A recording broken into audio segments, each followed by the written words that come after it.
O Senhor esteja convosco. Ele está no meio de nós. Proclamação do Evangelho de Jesus Cristo segundo Lucas. Glória a vós, Senhor.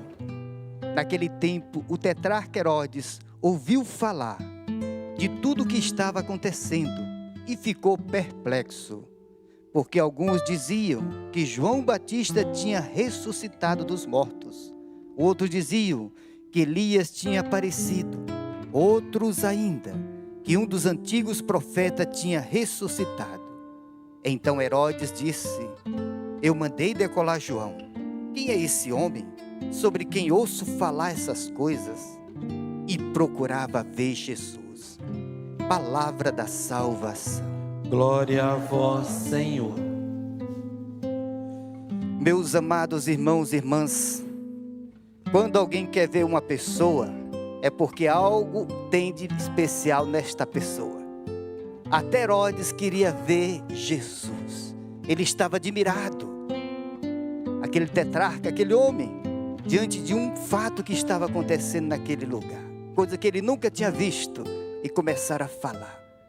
E o que Jesus estava fazendo que impactou Herodes? O que estava acontecendo que Herodes ficou tão perplexo, diz: como que pode isso acontecer? Aí começam a pensar nos antigos profetas que fizeram maravilhas sobre a face da terra. Então ele disse: nos nossos tempos está acontecendo a mesma coisa. E Jesus mesmo responde o que estava acontecendo, que deixou Herodes perplexo. Isso está no Evangelho de São Mateus, capítulo 11, versículo 5. E Jesus diz assim: ide e contai a João, a Herodes, a todos, o que ouviste e viste. Olha o que estava acontecendo na época de Herodes. Os cegos veem, os coxos andam, os leprosos são limpos, os surdos ouvem, os mortos ressuscitam e o Evangelho é anunciado aos pobres. Era isso, meus amados irmãos e irmãs, que estava acontecendo, que mexeu com as estruturas até de Herodes. Ele disse: eu quero ver este homem. E ele queria ver Jesus Cristo. O cristianismo tem que ser algo que as pessoas queiram ver. Eu quero ver isso. Eu quero isso para a minha vida. Por isso que em nossos tempos também, se a gente quer mexer no coração das autoridades, no coração das pessoas, não é brigando com elas, é manifestando a glória de Deus nessa terra. Para que eles possam dizer: eu quero ver o que está acontecendo naquela igreja. Eu quero ver o que está acontecendo naquele grupo de oração. Eu quero ver o que está acontecendo naquele... Está entendendo? Porque algo tem que acontecer. Duas coisas no início da igreja que fazia com que todos ficassem maravilhados. Assim está na Bíblia. Primeiro, eram os milagres, os sinais. E segundo, era o estado que se encontravam os primeiros cristãos. Em Atos dos Apóstolos, capítulo 2, diz a Bíblia: depois que os apóstolos ficaram cheios do Espírito Santo, a Bíblia diz que todo aquele povo que estava em Jerusalém estavam maravilhados, vendo o estado daqueles homens e daquelas mulheres, como eles se encontravam, falando em línguas, numa alegria, num poder tão grande, que aquilo também maravilhou os primeiros cristãos. Então são essas duas coisas que o cristianismo se destaca para encantar este mundo: sinais e prodígios, ou então almas tão cheias do Espírito Santo, tão transfigurada do poder de Deus, que todo mundo disse: eu quero ver essa pessoa, eu quero tocar nessa pessoa. Basta olhar para os nossos tempos, dois grandes santos, Madre Teresa de Calcutá e São João Paulo II. Madre Teresa de Calcutá, essa mulher chegou a uma graça tão grande, porque os santos são o quê? Nada mais santo é uma pessoa cheia do Espírito Santo. Então o santo é a pessoa que é dominada pelo Espírito. Não vamos confundir só com virtudes. Como eu sempre gosto de recordar, virtude você encontra em todas as religiões. Cheia do Espírito Santo só no cristianismo. É diferente. Então os santos são homens e mulheres repletos do poder do Espírito. E a pessoa percebe uma pessoa cheia de Deus. Tem que ter alguma coisa diferente.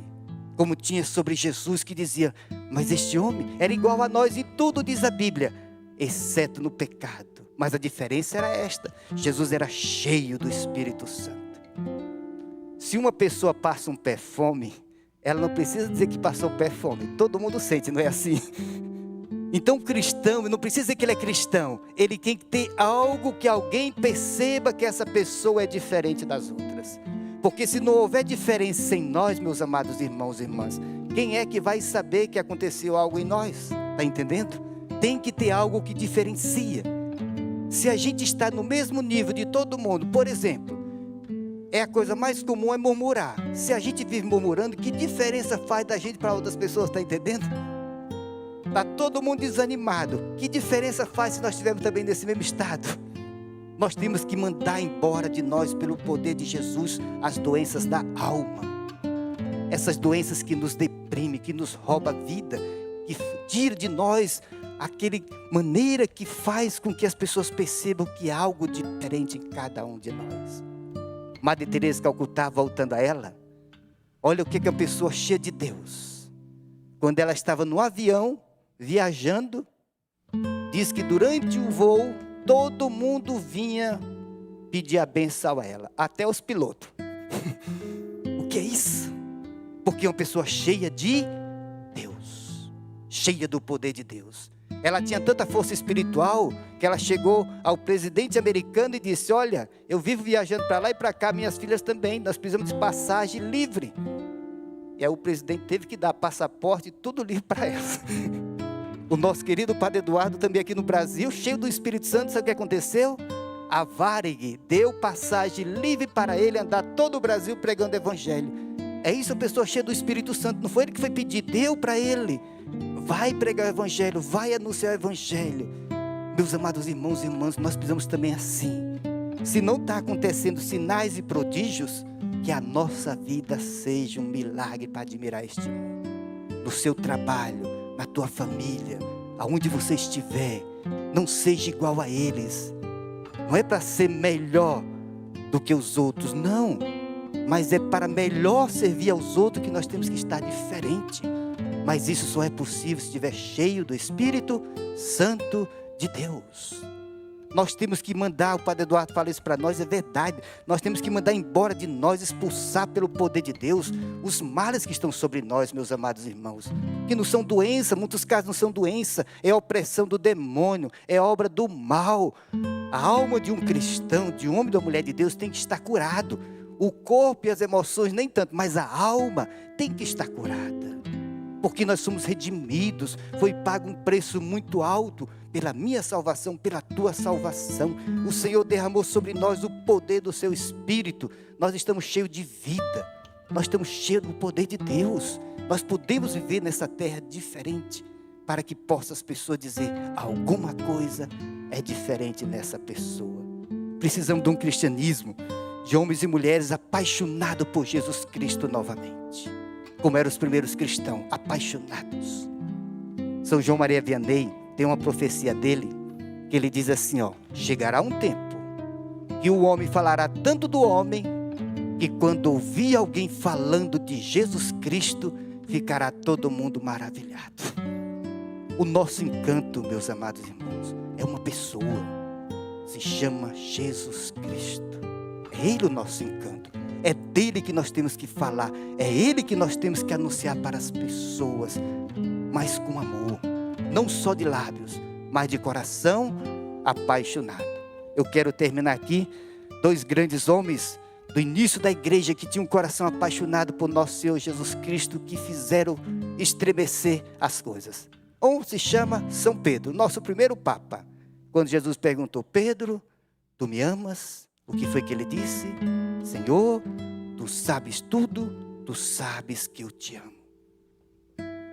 E esse homem cheio do poder do Espírito Santo, porque amava Jesus Cristo, é tanto que deu sua vida por ele. Ele fez uma pregação, que no poder da pregação converteu 3.000 pessoas, porque o coração dele estava inflamado por nosso Senhor Jesus Cristo.